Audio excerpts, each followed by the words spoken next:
सुकूत ढाका पर बहुत कुछ लिखा गया, उसकी कई वजूहात बयान की गई, किताबें लिखी गई, मकाले तहरीर किए गए, तकरीरें हुई। हर मुसन्निफ और मुकर्रर ने अपनी तफहीम के मुताबिक इसकी वजूहात बयान की। किसी ने फौज को जिम्मेदार करार दिया, किसी ने जुल्फकार अली भुट्टो को, किसी ने शेख मुजीबुर रहमान को, किसी ने भारत को, तो किसी ने बंगाल के साथ होने वाली महरूमियों को। शेख मुजीबुर रहमान की अवामी लीग सबसे बड़ी पार्टी बनकर सामने आई, जिसको इक़्तिदार मुंतकिल न हो सका। इस बेएतमादी, नाइतफाकी और जमहूरियत कुश पॉलिसी के सबब पाकिस्तान के दोनों बाजुओं का चलना महाल था।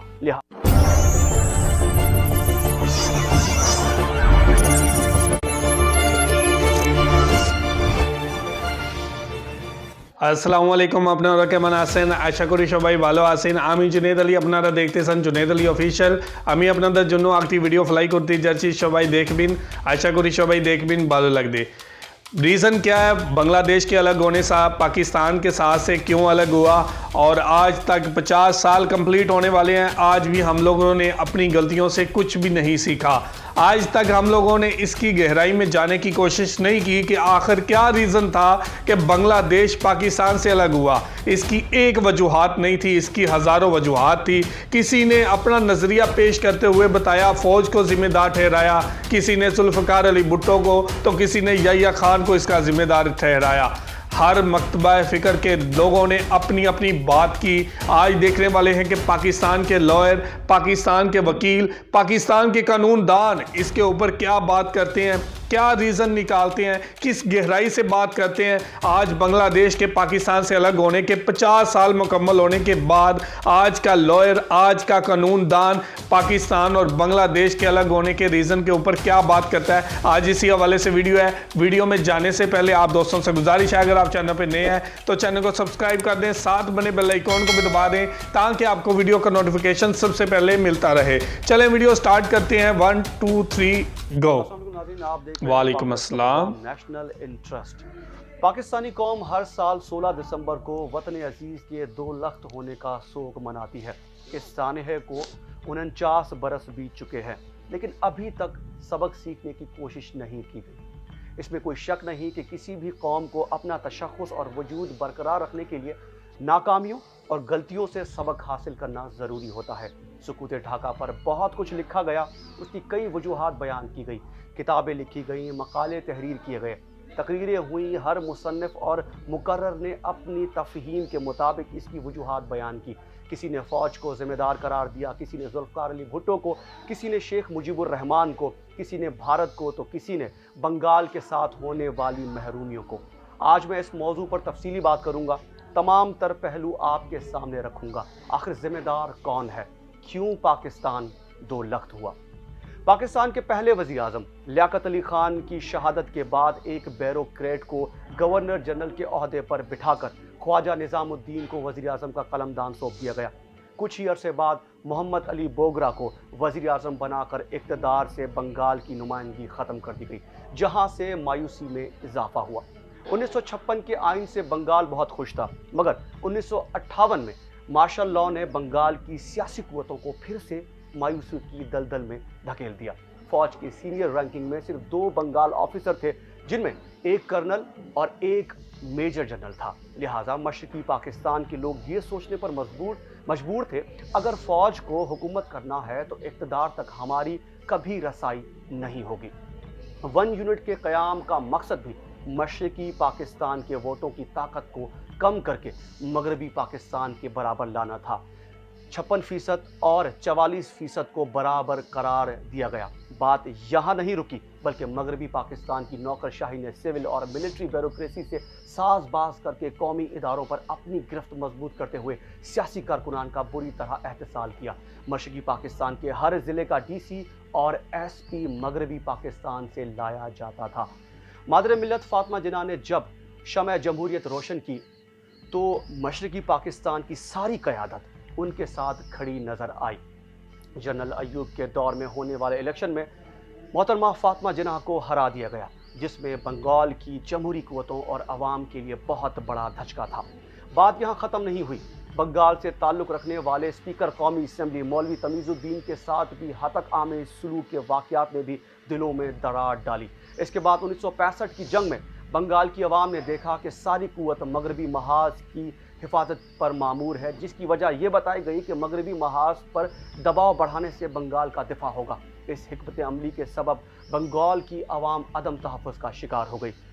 फिर शेख मुजीबुर रहमान को अगरतला साजिश के तहत गिरफ्तार किया गया, मगर अदलिया से फैसला ना लिया गया, जिससे शेख मुजीबुर रहमान बंगाल का वाहिद लीडर बनकर उभरा।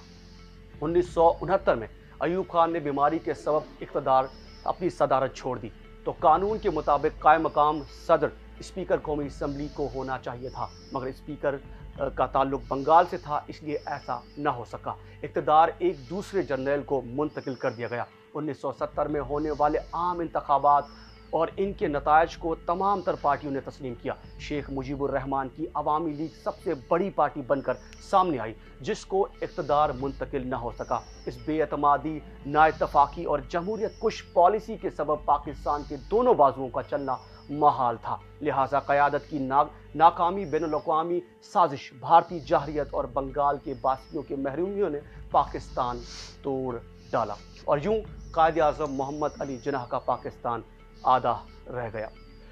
मुल्क मजहब की बुनियाद पर हासिल हुआ, मगर मगरबी पाकिस्तान की अफसरशाही बंगालियों से हतक आमेज सलूक करती थी और इस्लामी रवादारी और भाईचारा कहीं किसी सतह पर नजर न आया। इन्हीं रवैयों के खिलाफ शेख मुजीबुर रहमान ने मशहूर ज़माना 6 नुकात पेश किए। सकूत ढाका और भुट्टो बांग्लादेश के बनने की वजह भुट्टो को करार देते हैं। भुट्टो की सिर्फ एक गलती ये थी कि वो खामोश रहे। जिस वक्त बंगाल के साथ ज्यादतियां हो रही थी, बदकिस्मती से उस वक्त भुट्टो हुकूमत का हिस्सा थे। ये नहीं कहा जा सकता कि सिर्फ 70 के इलेक्शंस के बाद याहिया खान के किरदार की वजह से या भुट्टो की वजह से बांग्लादेश बना।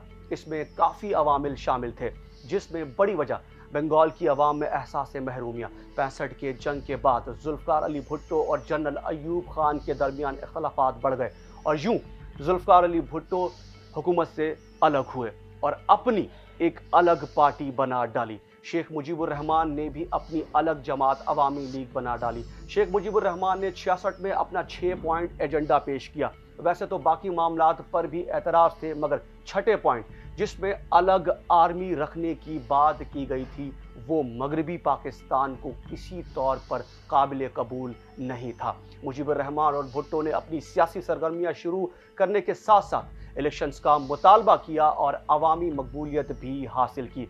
इलेक्शंस के नतायज जब आए तो मुजीबुर रहमान की अवामी लीग ने बंगाल में 162 सीट्स में से 160 सीट्स पर कामयाबी हासिल की, जबकि मगरबी पाकिस्तान में 138 सीट्स से 81 सीटों पर जुल्फ़िकार अली भुट्टो की पीपल्स पार्टी के हिस्से में ये नशिस्तें आईं।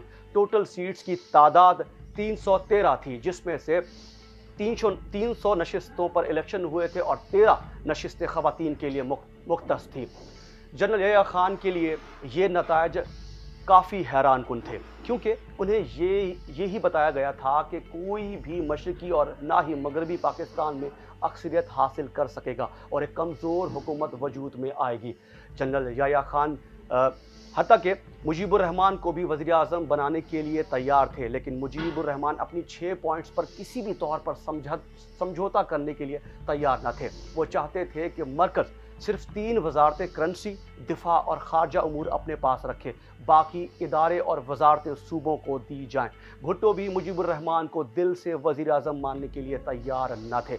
एक ख्याल ये भी है कि 2 वज़ीर आज़म रखे जाएं, लेकिन मामलात ना सुलझने की वजह से असम्बली का इजलास भी ना बुलाया जा सका, जिसके बाद बंगाल में एहतजाज शुरू हुए और मुजीबुर रहमान ने अपनी तकरीरों में अलहदगी का इशारा दिया। उधर मगरबी पाकिस्तान में उस वक्त नश्तर पार्क में एक जलसे में भुट्टो ने उधर हमारी अक्सरियत है और उधर तुम्हारी, जिसको उस वक्त की आज़ाद अखबार ने इस सुर्खी के साथ शाया किया कि इधर हम उधर तुम, जिस पर मशरकी पाकिस्तान में एहतजाज हुआ और लोगों ने भुट्टो को बुरा भला कहना शुरू कर दिया। खबर जंगल में आग की तरह फैल गई थी और अब मामला भुट्टो के हाथ से निकल चुका था। इसी दौरान मुजीबुर रहमान ने भी बांग्लादेश का नारा लगा दिया और कहा बांग्लादेश को बनने से अब कोई नहीं रोक सकता। मुजीबुर रहमान को हुकूमत ना मिलने की वजह से बंगाल में बेचैनी बढ़ती गई और एहतजाज जोर पकड़ता गया। एहतजाज को कंट्रोल करने के लिए आर्मी भेजी गई। मुजीबुर रहमान को गिरफ्तार कर लिया गया, लेकिन एहतजाज न थमा बल्कि और भी बढ़ गया। हालात खराब हुए तो बंगाल ने भारत से मदद तलब की। भारत मौके की तलाश में था। उन्होंने अपनी आर्मी भेजने में देर न की और बांग्लादेश बनने में राह हमवार की। शेख मुजीबुर रहमान की रिहाई। 1972 को सदर भुट्टो ने अपना ओहदा संभालने के बाद कराची में पहले जलसे आम से खिताब किया। इस खिताब के आखिर में इन्होंने अवाम से राय मांगी कि क्या शेख मुजीबुर रहमान को गैर मशरूत तौर पर माफ़ किया जाए। अवाम ने बड़े पुरजोश तरीके से शेख मुजीबुर रहमान की रिहाई के हक में हाथ उठाकर राय दी। 8 जनवरी 1972 को PIA के खुसूसी तैयारे के जरिए शेख मुजीबुर रहमान को लंदन पहुंचा दिया गया। उनके साथ अवामी लीग के रुकन डॉक्टर कमाल हुसैन और उनके अहले खाना भी थे। रवानगी से कबल शेख मुजीबुर रहमान ने 4 घंटे तक जुल्फ़िकार अली भुट्टो से बातचीत की। इस मुलाकात में डॉक्टर कमाल हुसैन और गुलाम मुस्तफ़ा खर भी मौजूद थे। लंदन पहुंचकर शेख मुजीबुर रहमान ने एक प्रेस कॉन्फ्रेंस में ऐलान किया कि बांग्लादेश एक आज़ाद और दुनिया की दूसरी बड़ी मुस्लिम मुमलिकत है। हम पाकिस्तान के साथ नहीं रह सकते। पाकिस्तान के सदर भुट्टो बांग्लादेश और पाकिस्तान के दरमियान राबता रखना चाहते हैं, लेकिन मैंने इन्हें बता दिया है कि जब तक मैं बांग्लादेश पहुंचकर अपने अवाम से नहीं मिल लेता तब तक इस बारे में कुछ नहीं कह सकता। ढाका पहुंचने के बाद 10 जनवरी 1972 को शेख मुजीबुर रहमान ने पाकिस्तान के साथ तमाम तर ताल्लुकात ख़त्म करने का ऐलान कर दिया। 12 जनवरी 1972 को शेख मुजीबुर रहमान ने बांग्लादेश के वज़ीर आज़म की हैसियत से काम करना शुरू कर दिया। महमूदुर रहमान कमीशन रिपोर्ट बंगाल की पाकिस्तान से अलहदगी और वहाँ पाकिस्तानी फ़ौज की शिकस्त के पस मंज़र में लिखी गई थी।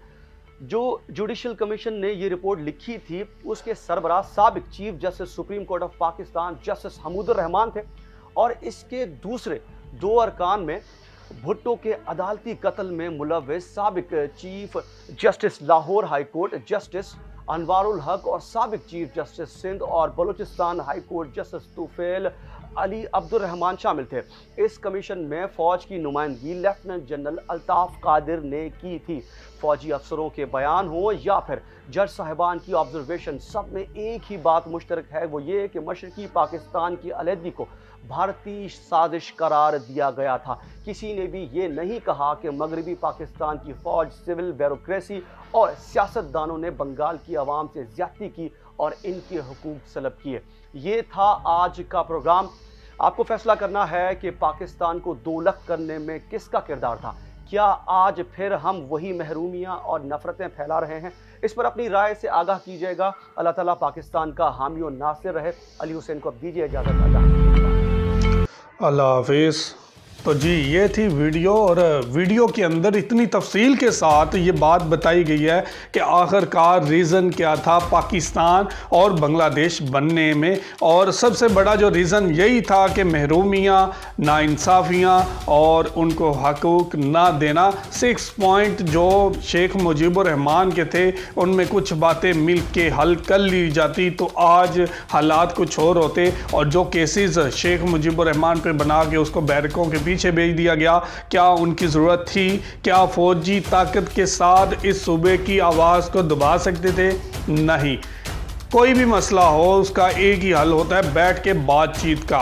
कुछ पॉइंट उनके मान लिए जाते, कुछ बातें अपनी मनवा ली जाती, यही सबसे बड़ी एक चीज़ होती है। और इसकी बुनियाद जो है, पाकिस्तान बनाने की बुनियाद ढाका से शुरू हुई, बांग्लादेश से शुरू हुई, ईस्ट पाकिस्तान से शुरू हुई, जिसकी क़यादत करते हुए कायदे आज़म मोहम्मद अली जिन्ना ने पाकिस्तान के लिए एक ख्वाब देखा।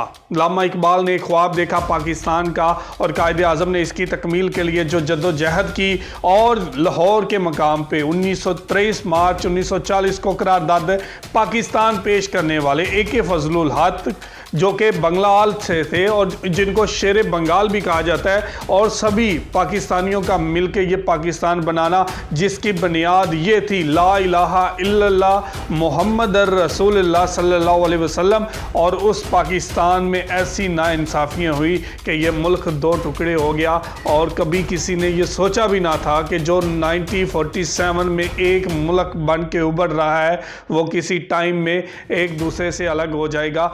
और इसकी मेन वजह हमारा तकब्बुर, जो कि अल्लाह ताला को भी पसंद नहीं था, और इंसानों के ऊपर होने वाले जुल्म और ज़्यादती जो इसकी मेन वजह बने। इसके एक ही किरदार ज़िम्मेदार नहीं है, इसके काफ़ी ज़्यादा अवामिल हैं। यहाँ से स्टार्ट जो है वो 1971 से नहीं, ये बुनियाद पीछे से ही चलती आ रही थी। हम लोगों ने उनको किसी भी शोबे में जो हैसियत नहीं दी, ना ही उनको किसी आर्मी के ऑफिसर्स के तौर पे, ना ही पॉलिटिशियन के दौर में, ना ही उनको जॉब्स के एक किसी शोबे में उन लोगों को नहीं रखा गया। और वो लोग जो हैं वो इसी महरूमी के तहत हमसे दूर होते गए, और दिलों में नफ़रतें बढ़ती गई, और दिलों में जो खला पेश हुए थे, खला बने थे, उसके दरमियान में आखिरी कील ठोकने के लिए इंडिया दरमियान में कूद पड़ा। तो ये थी आज की वीडियो, बहुत ही दुख बड़ी और बहुत ही सैड स्टोरी थी, और ये जान के हमें भी बहुत ज़्यादा दुख और अफसोस के साथ ये कहना पड़ रहा है कि ऐसा नहीं होना चाहिए था जो हुआ। तो ये थी आज की वीडियो। आप इस वीडियो के बारे में क्या राय रखते हैं, क्या कहना चाहते हैं, ज़रूर कमेंट करके हमें बताइएगा। बहुत शुक्रिया।